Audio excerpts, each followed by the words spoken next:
Welcome to the Gobert Report. I am your host, Isaac Gore, and we have a very special evening planned out for you all tonight.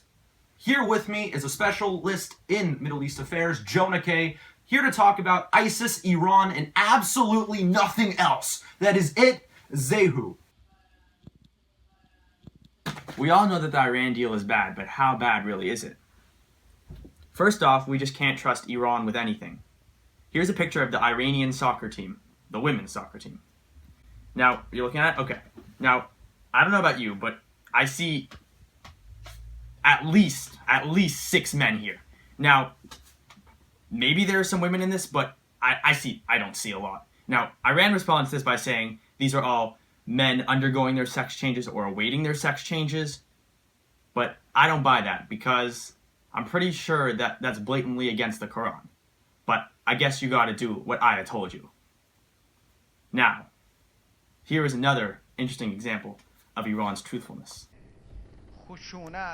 Today, we are unfortunately witnessing violence, murder, terror, and displacement everywhere across the region. For our part, the government of the Islamic Republic of Iran will not tolerate such violence and terror, and as we announced in the United Nations, we will combat violence, extremism, and terrorism in the region and the world.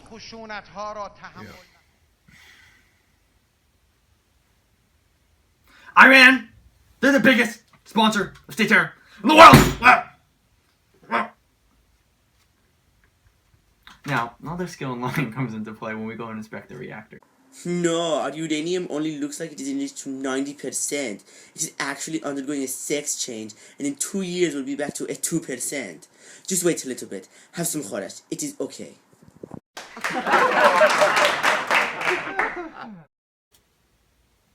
In addition to the fact that Iran cannot be trusted to build their bomb, they don't even need to build a bomb when we give them $150 billion.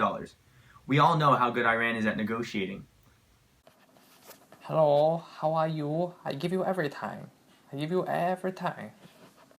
Okay, how about this? We give you a for $99.9999.99 and we call it even. Okay, I will throw in 2 flocks of goats. Okay. And 1 hijab to cover that horrible hairdo. Okay. In other news, Obama's policy in fighting ISIS, it sucks ass. Obama's plan to train local militia and to launch airstrikes has not stopped ISIS, and they've stepped up from JV to varsity. Now, yeah, Obama was recorded saying a couple years ago that ISIS and other affiliates of Al-Qaeda were, and I quote, "The analogy we use here around here sometimes, and I think it's accurate, is if a JV team puts on a Lakers uniform, that doesn't make them Kobe Bryant." Okay. Kobe Bryant is ruining my fantasy team. His percentages are horrible. He doesn't score, period. He's like 1 for 11 tonight, and he's retiring. ISIS, they're scoring tons of points. Their field goal percentage on beheadings is off the charts. They don't miss when it comes to launching missiles at Russian planes. They are on fire. So that's a horrible analogy. Horrible. But seriously, how is ISIS so successful?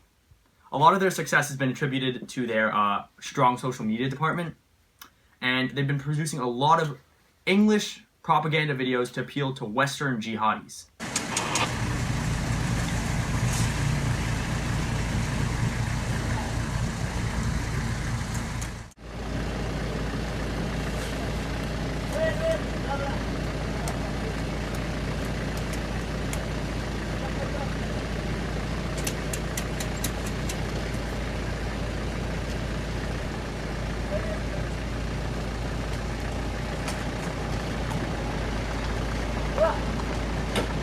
Now, I have a serious question for anyone contemplating joining ISIS.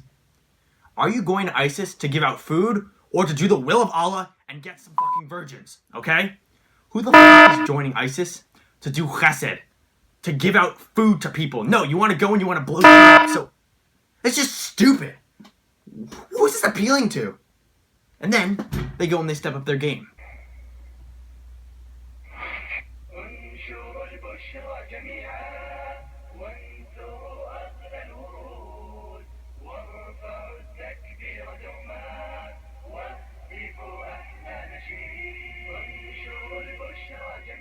Is this Shabazz Muhammad's bar mitzvah? This is so lame. Giving out candies? They're like tiny little pieces. What is this? The new ISIS threats are aimed at Canada and delivered by a Canadian, a man calling himself Abu Anwar al-Kanadi. It's 6 minutes and 13 seconds of venom. So it should not surprise you when operations by the Muslims are executed where it hurts you the most, on your very own soil, in retaliation to your unprovoked acts of aggression towards our people. You have absolutely no right to live in a state of safety and security when your country is carrying out atrocities. He praises the recent attacks in Ottawa and Quebec and berates Muslims who live in Canada. And he wasn't always this fierce. I was one of you. I was a typical Canadian. I grew up on the hockey rink and spent my teenage years on stage playing guitar. Now, I have several things to say about this video. First of all, it's disrespectful to the United States of America. You're recruiting from Canada? You're making custom videos for Canada? Do they have a bigger marketplace for jihadis than us? No, we have more jihadis. Make a video for us. Second, why? Just why? What are you looking for in Canada? It doesn't make any sense. But then, if you really get deep into it, you can see why. They've tried giving out food packages. They've tried giving out candies. But now, they're looking to Canada to step up their game. They want Tim Hortons. They want Tim Hortons. Now, I don't know a lot about Tim Hortons' business model, but I don't think that it could survive inside Syria. If all your customers, quite frankly, are just getting exploded, then no one's gonna buy from you. Euer Ende nährt sich, verkrüppelte Soldaten, kehren in eure Heimat, der Verzweiflung nah, Augen gingen verloren, Körper ohne Beine, wir wollen euer Blut, es schmeckt so wunderbar. An euch Feinde Allahs, wo bleiben eure Truppen, wir können euch kaum erwarten, vernichte sie Allah, lass uns über sie siegen, nimm von uns in Ehren, nimm von uns in Blut, Fisabilillah, haben nur ein Leben und Allah er hat's gegeben, die Zeit sie ist am Laufen, also Brüder schenkt euch an. Taten lassen reden, die Erde ist am Leben. Jeder verpasst mit Segen eine Gabe von Allah. Got Kanye, Jay-Z, Beyonce, and now the newest member of the family, Vanilla Isis. Now it's really a shame because he had a great career ahead of himself, but then he did jihad the other day. Now he's dead. Anyway, my question is, why would you want to be a rapper for ISIS? Is there some sort of culture in Iraq and Syria that romanticizes rappers, or would you rather come to America and live the good life as a rapper? It just doesn't make sense. But at least ISIS propaganda has proven to be successful. They have been recruiting Westerners.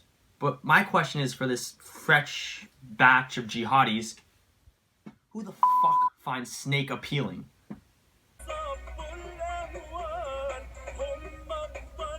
Did you get the memo that ISIS is giving out fresh coffee and donuts?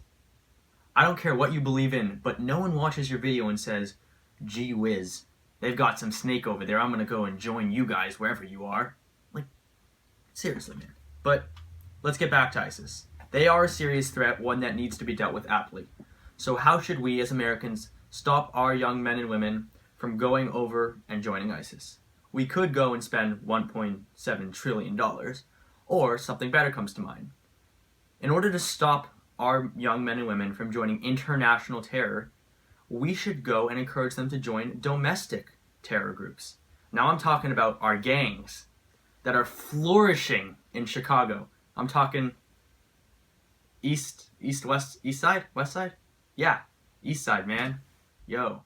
Donald Trump recently stated that if he was elected president of these United States, he would send every single Syrian refugee back to their homes in Syria. Doesn't that sound familiar? I would build a great wall, and nobody builds walls better than me, believe me. And I'll build them very inexpensively. I will build a great, great wall. I will immediately terminate President Obama's illegal executive order on immigration. Immediately. Does this sound familiar? Oh yeah, Trump's rise to the top was based purely off of harsh anti-Mexican policies, so at least he's a consistent racist. But the goal of the Syrian refugees are not to come into America and steal jobs from hardworking American citizens. So what is Trump's issue with these Syrian refugees? Does he think that they are going to force feed us falafel until we follow Sharia law? Does he think that Syrians and Mexicans are going to join together, rush the streets, and start shouting Taku Akbar at us? No. Luckily, Trump has already answered these questions for us. He says, "We have no idea who these people are. This could be one of the greatest Trojan horses in history." I mean, there's no issue there, right? Basing an entire group of people off the actions of a few in Syria, it's not racist in the slightest. I mean, also, I'm wrong when I thought that America was a land or a country based off the concept of refuge. I mean, we're not a beacon of hope for the rest of the world. We're not a beacon of hope for the oppressed. Not at all. Thank you to Mr. Trump for opening my eyes. I'm not saying that we should open our borders for everyone and let them all come in with no security, no background checks, no nothing. But to say that America should not let in any Syrian refugees is flat out hypocritical. It also just doesn't make any sense. It's like DeAndre Jordan going perfect from the free throw line in an NBA basketball game. Doesn't make any sense. And now, for the weather in Syria, cloudy with a chance of missiles. And attempting to disarm. I repeat. Everyone, hang on! Syrian refugees are all terrorists. Arm yourself with bug assault, the fastest way to kill menace. Sponsored by Donald Trump.